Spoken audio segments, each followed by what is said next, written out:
Magandang gabi po sa inyong lahat. Ayan, magbabalik tayo ulit dito sa ating munting channel. Ayan, mayroon na naman tayo kasing isi-sharing na barya, guys. Tignan natin to kung magkano ang kanyang bintahan sa ating mga online selling. Isa naman tayong kolektor. Ayan, magandang gabi po sa inyong lahat in happy holiday. Ayan, 4 na araw.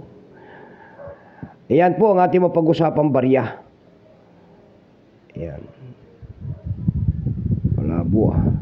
Kintab kasi niyan, guys. Sa totoo lang, makintab na barya na yan. Ayan, 1 cent po ng bansang United States of America. 1 cent. Ayan,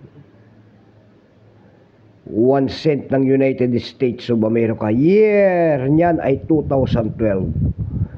Tingnan natin to, guys, kung magkano lang ganito mga bintahan ng coins. Pero bago yan tayo magpapasalamat siyempre po sa lahat ng ating mga manonood, lalo-lalo na ang aking mga subscriber dito po sa ating YouTube channel, Samuel Soriano TV 29.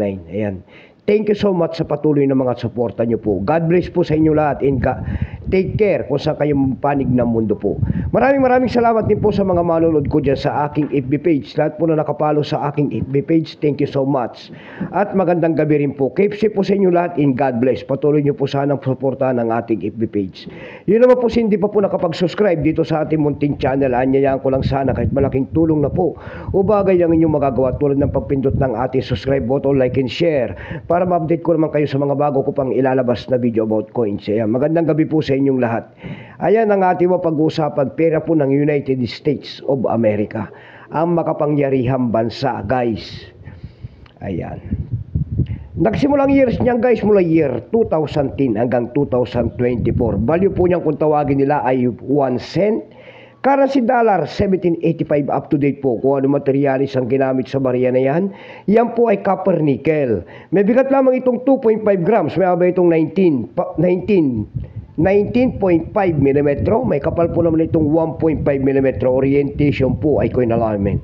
Number N-10969. Reference number KM-468. Ayan, tatlong variety kasi ang ginawa sa barya na yan, guys. Ayan, Dakota year 2012, ito po ay 29% lamang, guys. Pero kung ilang piraso po ang ginawa sa barya na yan ng United States of America, ito po ay 3,132,000 piraso po. May presyo yan, guys, doon sa ating numista, binigyan po ng presyo. Yung ka-uncirculated po ay 15 pesos lamang. Dako naman tayo sa kanyang price doon sa ating EB.com. Sa EB.com, guys, meron tayo nakita nagbebenta nito ng $6.50. Nasundan po ito ng $2. Yung pinakamababa po na bintahan doon ay $1.50 na. Dako naman tayo sa Carousel PH. Sa Carousel PH, guys, meron tayo nakita nagbebenta nito ng 4 na piraso po ay 100 pesos. Nasundan po ito ng 80 pesos. Ayan lamang po ang aking may babaging kanyang presyo po sa inyong lahat. Ayan, keep safe po and God bless.